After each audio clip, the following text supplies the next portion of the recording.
जी doctor साहब, मुझे तो यूँ महसूस हुआ है कि आपके इधर आमद से यूनिवर्सिटी ने इधर हमारे नौजवान तबके में बहुत ज़्यादा शोर उजागर किया है।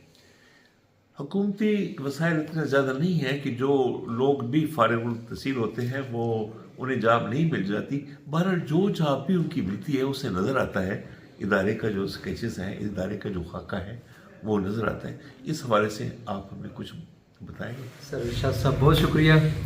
सबसे पहले तो मैं बहुत ज़्यादा शुक्रगुजार हूँ आपका कि सर आपने मुझे अपने दौलत कदे पे बुलाया। मैं आपकी सर मेज़बानी का जितना शुक्रिया अदा करूँ और जितना मुझे मज़ा आया कल भी और आज भी, मैंने बहुत कम ऐसा देखा है कि इतनी अच्छी मेज़बानी, इतनी आला और इतने पुरतपाक तरीके से।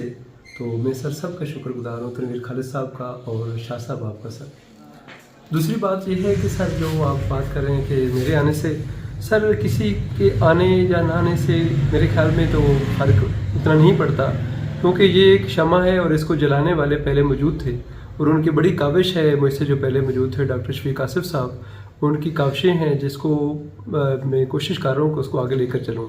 हाँ, ये है कि मज़ीद ऐसी कुछ चीज़ें कि जहाँ पर समझ लें कि रोशनी की ज़्यादा ज़रूरत थी, वहाँ पर शमा जलाने की कोशिश कर रहा हूँ।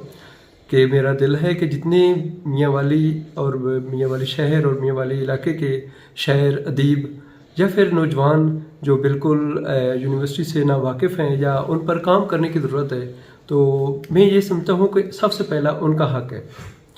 मैंने यहाँ पे आकर जो मेरा पहला काम, जो सबसे बड़ा काम शुरू करवाया है, वो एमफिल का काम है, जहाँ पर बुनियादी तौर पर रिसर्च का काम है एमफिल। और उसके शुरू करवाने का मेरा मकसद यही था कि जो मियाँ वाली के शायर, अदीब और जो बड़े लोग अदबी शख्सियात गुजरी हैं, जो मौजूद हैं, उन पर काम किया जाए, उनका नाम बुलंद हो, उनका जो हक़ है वो हम जामिया मियाँ वाली पर है और वो हक़ उनको लौटाया जाए। ये हम पर फ़र्ज़ है और उनका हक़ है। तो ये हमारी कोशिश है कि हम जो भी अदीब शायर हैं, उसके अलावा जो मियाँ वाली के नौजवान हैं, उनको भी एक शायरी, एक अदब से रोशनास करवाएं, ताकि वो जो यहाँ का कल्चर, जो पुराना कल्चर जिसको कुछ लोग नापसंद भी करते हैं, उसकी बजाय एक अच्छे तहज़ीब याफ्ता और महज़्ज़ब कौम के तौर पर सामने आए। बहुत शुक्रिया।